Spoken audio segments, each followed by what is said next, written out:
안녕하세요. 브랜텍 강사 이승호입니다. 이번 강의는 뇌에 대해서 말씀드릴 거예요. 사람은 태어나서 동물하고 좀 다른 점이 뭘까요? 이게 문자 학습이 가능한 거예요. 그리고 언어 영역. 그러니까 여러 가지 언어를 배울 수 있다는 거. 또 하나 다른 게 뭐냐면은 사고력이에요.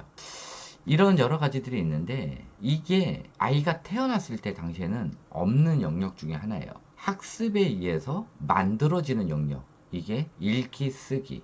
그러니까 독서를 할 수 있는 능력. 그 다음에 또 하나의 능력이 사고력이에요. 이거는 태어나면서 없는 영역인데 문제가 뭐냐면은 아이가 태어나자마자 이 없는 영역을 활성화를 시켜버리면은 실질적으로 아이가 태어나서 뇌를 정상 가동을 시킬 때, 그러니까 원래 있는 뇌의 영역을 활성화시킬 때 없는 영역을 활성화시키면은 있는 영역을 활성화시켜야 되는 그 인부를 그쪽 영역으로 강제 이동을 시키게 되면서 원래 성장해야 될 뇌가 성장을 안 하게 돼요. 그러면서 애들이 여러 가지 인지력이 떨어지는, 또 뇌발달이 떨어지는 이런 증상들을 보이게 되고, 그 영역을, 그러니까 원래 없는 영역을 활성화시키다 보면은 아이들이 그쪽 영역에 대한 강박 증상이 생기게 돼요. 자, 읽기하고 쓰기 영역은 원래 없는 영역이에요. 그런데 이거를 활성화를 강제로 시키게 되면은 읽기 강박, 쓰기 강박이 생기게 돼요. 또 이런 사고력 같은 경우도 마찬가지. 이거를 뜻을 모르기 때문에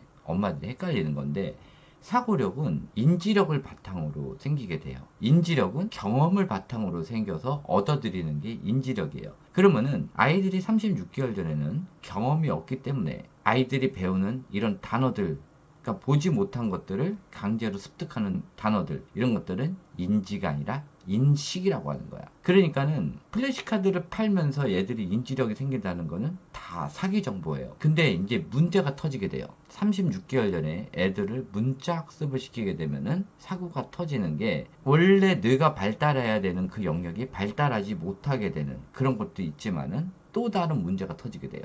그거에 대해서 설명을 해드리도록 할게요. 그러려면은 이제 사람들의 뇌에 대해서 조금 아셔야 돼요. 자, 이 측두엽에 보면은 이 두 가지 영역이 있어요. 베르니케 영역하고 브로카 영역이 있어요. 여기 뒤가 이제 후두엽이에요. 그러니까는 시각 정보를 받은 거를 이 후두엽에서 인식을 하게 돼요. 인식을 한 게 내가 아는 건지 모르는 건지가 이제 원래는 두 정역 쪽을 걸쳐가지고 이제 통합 감각을 통해 가지고 아는 건데, 자, 한번 보도록 할게요. 여기 베르니케 영역이 뭐냐면은 내가 이거를 알고 있는지 모르고 있는지를 이제 인지해가지고 검색하는 기관인데, 아이가 태어나서 구름이라는 걸 한 번도 본 적이 없는데 엄마가 플래시카드를 두고 이건 구름이야 라고 알려줬어. 알기는 알되 진짜로는 모르는 거지. 그리고 나서 나중에 밖에 나갔는데 이제 그때 가서 구름을 보는 거야. 얘가 알고 있는 거는 뭐예요? 그냥 플래시카드 안에 있는 구름만 아는 거야. 이거는 인지가 아니라 인식이에요. 인지가 되려고 하면은 그 느낌을 알아야 돼. 직접 본 그 느낌을 알아야 되는데 그걸 모르기 때문에 애들한테 인식 기능만 활성화시키는 건데, 근데 문제가 뭐냐면은 실질적인 구름 사진을 보고 여기다가 아이스크림이라고 써줬어. 그럼 애들은 이 구름을 평생 아이스크림으로 알고 있는 거야. 이게 아니라는 걸 알려주기 전에는. 그런데 무서운 게 뭐냐면은 아이가 아무것도 몰랐을 때 이런 인식 기능을 심어주면은 이게 좌뇌에 박히게 돼요. 그래서 그게 아니다라는 걸 알려주기 위해서는 이거를, 이 박힌 거를 빼내야 된다는 거야. 다시 말해서 36개월 전에 애들이 뭘 모르는 거, 그러니까 경험 활동을 하기 전에 먼저 알려준 거는 이게 인식 기능도 아니고 세뇌 기능이에요. 세뇌. 그러면은 이 베르니케 영역에서 이게 뭔지도 모르는 상태에서 브로카 영역으로 옮기게 돼요. 이 브로카 영역으로 옮기게 되면은 일단 이제 아이에 따라서 발음을 한단 말이야. 이게 뭔지도 모르고 발음을 하는 거야. 자, 구름이라는 거를 뭔지도 모르면서 구름이라는 걸 이제 말을 해야 되는 거고, 거기서 이제 이 브로카 영역 우측에 보면 요 길드라게 생기는 게 이게 운동 영역이에요. 여기서 이제 애들이 말을 하게 돼요. 뭔지도 모르고 이제 떠들며 다니는 거지. 근데 이 베르니케 영역에서 뭔지도 모르고 이 브로카 영역에서 말을 하게 되는 이거를 무한 반복하잖아. 임서영이가 얘기하는 이거를 하루에 2000단어씩 이걸 이 짓을 하면은 애들이 베르니케 통과증이 생겨. 그러니까는 뭔지도 모르면서 계속 통과해서 브로카 영역에서 이제 말을 하게 되는 거지. 그러면은 이 베르니케 실어증이 생기면서 애들이 문해력이 작살나게 되는 거야. 그렇게 되면서 애들이 뜻도 모르는 이런 것들을 얘기하게 되고 애들이 과잉 언어 증후군이 생겨요. 그러니까 아웃풋이 나오지 않은 상태에서, 그러니까 아웃풋이 말을 하는 게 아니라 뭔가 다른 창의 활동들을 안 하면서 이제 애들이 말을 하게 되면은 이 과잉 언어 증후군이 생기면서 뜻도 모르는 단어를 애들이 말이 딱 틀리면서 쉬지도 않고 말을 하게 되는 이런 현상들이 생겨요. 그러면서 애들이 말을 못하는 언어 장애가 아니라 이게 유사자폐 일종으로 쉬지 않고 떠드는, 말도 안 되는 내용을 떠드는, 어제 엄마가 얘기했던 얘기, 또 동화에 있었던 얘기들 막 떠드는, 또 암송했던 얘기들을 떠드는 이런 이상한 현상들 나면서 아침부터 저녁까지 입을 쉬지 않는 현상들이 일어나요. 이런 것들이 일어나게 돼 있어요. 그래서 너무 많은 오버된 자극들, 아이가 말을 하기 전에 너무 많은 단어들을 집어넣는 것들, 이렇게 하면 아이들이 유사자폐 일종인 과잉 언어 증후군이 생기게 돼요. 이런 현상들이 일어나고 이 과잉 언어 증후군이 생겼는데 엄마가 얘를 영재라고 착각을 하고 계속 시키게 되면은 그때 이제 애들이 돌아버리게 되는 거지. 그런 현상들이 일어나면서 상대방하고 말이 안 통하게 되고 애들이 사회성이 급격히 나빠지면서 여기서 또 추가로 생기는 게 36개월 이후에 아스퍼거 증후군이 후천적으로 생기게 돼요. 그러니까는 이게 만들어가는 뇌는 경험을 바탕으로 나와야 돼. 경험이 없는 상태. 그러니까는 책으로 인한 이런 간접 경험을 애를 세뇌시키기 때문에 과잉 언어 증후군이 생길 수가 있는 거고, 직접적으로 보고 경험하고 이런 것들이 없는 상태에서 책을 많이 읽히게 되거나 아니면 너무 많은 음성 자극을 집어넣다든지 사운드 자극을 집어넣다든지 또 노래를, 아이가 말을 제대로 못하기 전에 노래 자극을 많이 줬다든지 이렇게 되면은 애들이 과잉 언어 증후군이 생기게 되면서 이 베르니케 영역이 망가지게 되고 이 브로카 영역도 망가지면서 쉬지 않고 떠드는, 의미 없는 말들을 계속 떠드는 현상들이 일어나요. 그러니까 아웃풋이 입으로 나오는 거지. 이런 현상들이 일어나게 돼요. 자, 그러니까는 쓰지 말아야 될 뇌를 막 쓰는 게 아니야. 36개월 전에는. 그래서 지금 36개월 전에 애들을 많이 뭘 해야 된다. 이거 다 사기 정보예요. 그렇게 했다가는 애들 이제 자폐는 아니지만은, 야, 자폐가 안 걸리더라도 자폐가 갖는 일부 현상들을 갖게 돼요. 이렇게 되고, 자, 사고력이라는 걸 알려드리도록 할게요. 이 사고력은 이것도 마찬가지 경험을 바탕으로 나오게 돼요. 보도록 할게요. 자, 요게 좌뇌랑 우뇌를 나눠 놓은 거예요. 보도록 할게요. 이 위쪽에 있는 게 전두엽, 이 뒷부분이 후두엽, 옆에가 측두엽 부분이에요. 그리고 가운데가 두정엽이에요. 그 지금 수리에 관련된 게 이제 두정엽에 있고, 자, 언어, 이것도 다 전두엽 부분에 있어요. 그 다음에 생각, 상상도 지금 전두엽 부분에 있단 말이에요. 근데 유아기 때는요, 좌우뇌 불균형, 이런 것들은 따지는 게 아니야. 대체적으로 우뇌만 성장하기 때문에 오히려 좌우뇌가 50대 50으로 나오면은 이거는 비정상이에요. 우뇌가 80, 좌뇌가 20 정도 나와야 되는데, 좌뇌도 따로 공부를 시켜서 나오는 게 아니라 이 우뇌 활동으로 인해 가지고 어부지리로 좌뇌가 성장해야 돼요. 엄마한테 많이 이제 언어를 듣는단 말이야. 엄마 소리도 겁나게 듣고, 또 맘마라는 소리도 듣고, 까까라는 소리도 듣고, 또 하면서 애들이 왜라고 했을 때 이제 많은 대답들을 해주게 되지. 이 듣기에 관련된 게 되면은 이걸로 인해 가지고 아이들이 이제 알아듣고 또 말을 하게 되면서 언어 영역이 활성화가 된단 말이야. 그러니까 유아 시기 때는 읽기 쓰기가 아니라 듣기 말하기 능력만 활성화가 되는데, 내가 아까 얘기했듯이 읽기 쓰기를 하면은 강박 증상이 생기면서 또 다른 현상으로는 베르니케 실어증이 생기면서 애들이 의미 파악을 못하면서 문해력이 떨어지고 또 상대방 하는 얘기를 못 알아듣게 되는 이상한 현상들이 일어나면서 아스퍼거 증후군이 생기게 돼요. 자, 그렇게 되면은 지금 이 우뇌 부분에서 이제 여기 보면 에너지도 담당돼 있어. 그래서 우뇌가 많이 활성화되어 있는 애들은 에너지가 넘치면서 보통 늦게 자게 돼요.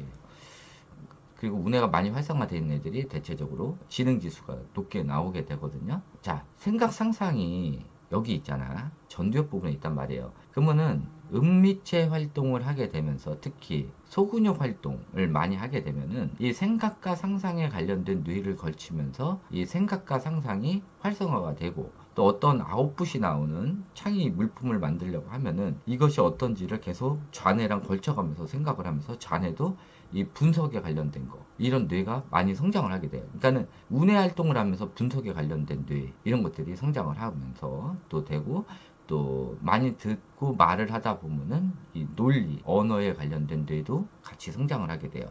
그러니까 이런 식으로 어부지리로 성장을 하는 거야, 좌뇌는. 그래서 좌뇌 부분은 한 20 정도, 우뇌 부분은 한 80 정도, 이게 유아기 때 성장해야 되는 거고, 오히려 50대 50이면은 아이가 별로 상태가 안 좋은 거예요. 잘못하다가는 좌뇌로 컨트롤 타워를 뺏기게 되면서 애들이 고지식해지고, 지면 안 되고, 경쟁심에 심해지고, 또 자신 없는 거는 아예 건들지도 않고, 도전의식도 떨어지게 되고, 이렇게 되면서 애들이 불안감박 이런 것들이 생기게 되는 거지. 자, 이 우뇌를 먼저 성장을 시키는 이유는 애들의 자존감을 올리기 위해서 우뇌를 먼저 성장시키는데, 너무 바깥 생활만 하다 보면 애들이 한량이 되면서 아무것도 안 하는, 또 귀차니즘, 그냥 밖에서만 생활하려고 하는데, 집에 너무 책이 많다 보면 애들이 집에 안 들어가려고 하고, 방에 책이 많다 보면 애들이 방에 안 들어가려고 해요. 우뇌가 많이 성장하면 성장할수록 애들이 책을 싫어하게 돼요. 또 좌뇌형 애들 같은 경우는 태어나서 애들이 이제 좌뇌가 많이 성장하게 태어나는데, 이런 애들을 책을 많이 보게 되면은 책 강박 증상이 생기면서 애들이 자폐가 생길 확률이 많아요. 그래서 엄마 아빠가 사자 직업일 때 애들이 자폐가 많이 생기게 돼요. 책을 놔뒀을 때. 자, 생각과 상상을 이용해 가지고 애들의 창의 활동을 많이 생기게 되면은 이 생각과 상상의 창의력 까지 같이 합쳐지면서 많은 창의 물품을 만들다 보면은 요때 같이 생기는 게 또 하나의 뇌가, 사고력에 관련된 뇌가 생겨요. 없는 뇌가 생기는 거야. 이런 복합적인 활동으로 생기는 거야. 그러니까 우뇌와 또 이런 분석과 논리 이런 것들이 종합적으로 돼가지고 생기는 게 사고력에 관련된 뇌예요. 근데 우뇌 활동을 한 번도 안 시키고 애들 집에 처박아 놓고 감금시켜가면서 영어 및 책류가, 또 숫자 이런 것만 겁나게 해서 좌뇌 활동만 시켰으면은 우뇌 활동이 안 됐기 때문에 얘네들은 절대 생길 수 없는 게, 사고력에 관련된 게 생길 수가 없어요. 무슨 공부만 겁나게 시키고 사고력 학원을 보낸다? 이거는 그냥 또 암기식 학원을 보내는 거야. 절대 생길 수가 없어요. 이 우뇌 활동을 하게 되려면 일단은 제일 중요한 게 경험이에요. 수많은 경험을 시켜놓고 또 그거를 이용해 가지고 대근육, 소근육 활동을 시키고 많은 창의 활동 개수에 비례해 가지고 사고력이 생기게 돼요. 사고력에 관련된 뇌가 하나가 생기게 돼. 그러니까 실질적으로는 보이지 않는 뇌야. 이거는 이 뇌가 생기면서 이게 활성화가 되면서 전체적으로 좌뇌랑 우뇌랑 복합적으로 활동할 수가 있는 거고, 사고력이 높은 사람들은 대체적으로 컨트롤 타워가 우뇌에 있는 사람들이에요.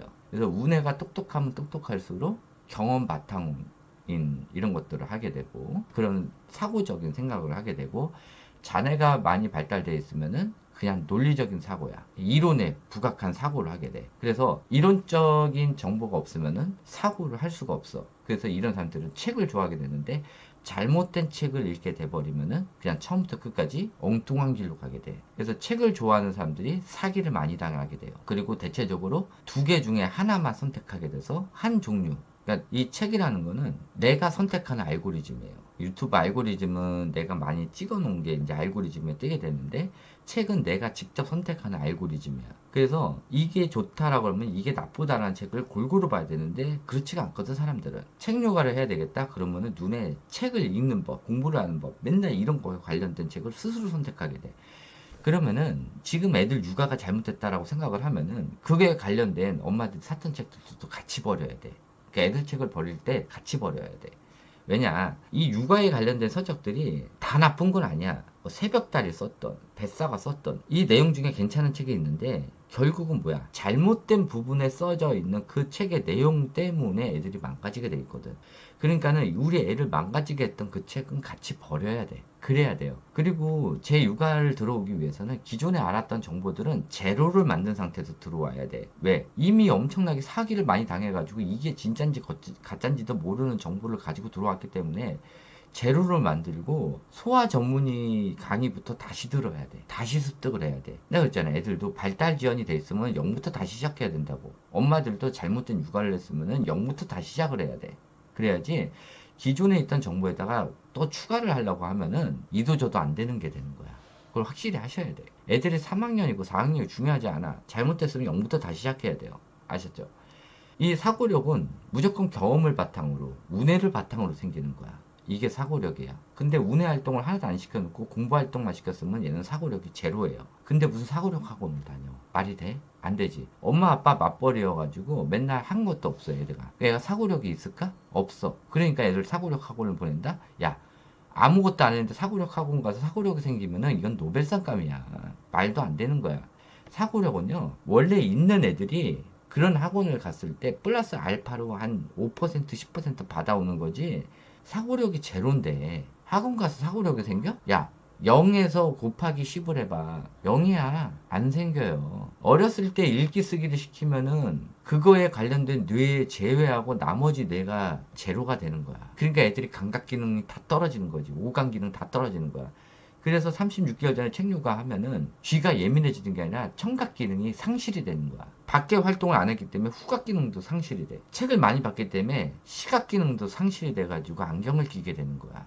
다 나빠지는 거야. 맨날 책을 받고 교구를 만졌기 때문에 촉각 기능도 상실이 돼요. 예민한 게 아니라 상실이야. 아시겠죠? 왜? 안 했기 때문에. 그걸 알고 계셔야 돼. 그래서 다시 한번 말씀드리지만은 쓰기, 읽기, 그 다음에 사고력은 태어나서 갖고 있는 뇌가 아니고 나중에 한 6세, 7세 넘어서 지금까지 했던 경험을 바탕으로 스스로 그때부터 갖게 되는 뇌야. 근데 그거를 강제로 빠른 시기에 문자 학습을 하게 되면은 베르니케 실어증, 브로카 실어증, 그거 외에 아이들이 유사자폐, 아스퍼거 증후군 또는 진짜 자폐, 진짜 ADHD, 또 후천성 ADHD, 또 사고력이 제로가 돼요. 이거 알고 계셔야 돼요. 너무 일찍 시켜도 안 좋고 집에 감금 육아도 안 좋아요. 또 하지 말아야 되는 거, 영어. 3세 이전에 애들이 영어 제2외국어 그러니까는 두 가지 언어를 할 수 있는 능력을 갖는다고? 절대 아니야. 구분을 할 수 있는 거지 언어를 배울 수 있는 게 아니야. 애들 유아 시기에 몇 개 국어 하는 애들 있죠? 그 모국어 나눠먹기 하는 애들이야. 모국어를 100가지 성장을 해야 되는데 얘가 5개 국어를 하잖아. 그러면 전체를 20씩 나눈 거야. 그러니까 애들이 인지력이 떨어져요. 얘네들이 초등학교 들어갔는데 다개국어 하는 애들 있지? 얘네들이 딱 수준이 보면은 4세, 5세 수준이야. 거짓말 아니야, 진짜야. 그리고 할 줄 아는 거 쥐뿔도 없어요. 운에 텅 벼 있어요. 그리고 그거마저 이제 나중 되면 애들이 나빠지니까 한 5학년 되면은 진짜 가진 거 하나도 없는 아이가 돼. 그런 애들이 부러워가지고 그냥 애들 막 시키잖아. 유아 시기에 막 영어하는 애들 보면 부럽죠? 하긴 하지. 근데 모국어 영역이 나중에 외국어 영역이 뺏길 수도 있는 거고 애들이 인지력이 떨어져요. 영어는 하는데 인지력이 떨어져. 그래서 얘네들이 7세 정도 됐는데도 하는 짓거리가 4세 수준이야. 그게 부럽다고 지금 따라하고 있는 거 아니야. 그런 거야. 2개 국어를 다 하는데 애들이 인지력까지 높다. 그건 엄마들 생각이야. 왜? 요즘 애들 다 멍청하니까. 저랑 그렇게 똑똑하다 생각되는 애들 저랑 상담하면은 아, 우리 애가 지능이 80이었구나. 바로 알게 해줄 테니까. 제가 하지 말라는 육아를 했는데도 우리 주변 애들 똑똑해요. 멀쩡해요. 라고 하는 애들 걔네 집에서 뭘 하는지 알아요? 절대 모를 거야. 어떻게 키우는지도 몰라. 그냥 겉에서 보이는 거지. 그리고 그렇게 보였던 애들 저랑 연락을 한번 해줘요. 얘 상태가 어떤지 제대로 알려줄게. 영유 다니고 영어하고 그 다음에 문자 학습하고 책 육아하고 이런 애들 대체적으로 6, 7세 되면은 아무리 딴 데서 뭐 IQ 120, 130을 받았다고? 그거 내가 그랬잖아. 200에서 빼면 그 수치라고. 왜 걔네들이 그 수치인지 알려줄게. 진짜예요. 내가 하지 말라는 거 다 해면은 학교 가기 전에 지능지수 80 찍어요. 그러니까는 병원에서도 80 주기는 뭐하니까 그냥 100 언저리 준단 말이야. 근데 실질적으로 그렇진 않거든. 그렇게 다 했는데 애가 진짜 막 80 주고 그러면 엄마들이 좌절할까봐 100 정도 주는 거야. 그거 알고 계셔야 돼. 그리고 공부 겁나게 시켜가지고 애들 이런 센터나 뭐 케이지 이런 데서 120대 맞았잖아. 그럼 내가 얘기했어요. 200에서 뺀 게 진짜 수치라고. 아시겠죠? 자, 이것을 끝마치도록 하겠습니다. 감사합니다.